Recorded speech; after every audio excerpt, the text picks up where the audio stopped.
мы находимся в уникальной ситуации, которой обязаны воспользоваться. Сейчас стоит вопрос о развитии предприятий, связанных с импортозамещением, связанных с созданием дополнительных мощностей военно-промышленного комплекса.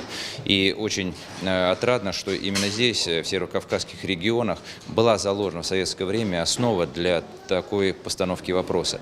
У нас есть федеральная программа «Юг России», где более 150 миллиардов предусмотрено именно для стимулирования развития экономики. Поэтому совокупность вот этих факторов и должна предопределить для нас совместно с главами субъектов, мы или воспользуемся, или не воспользуемся.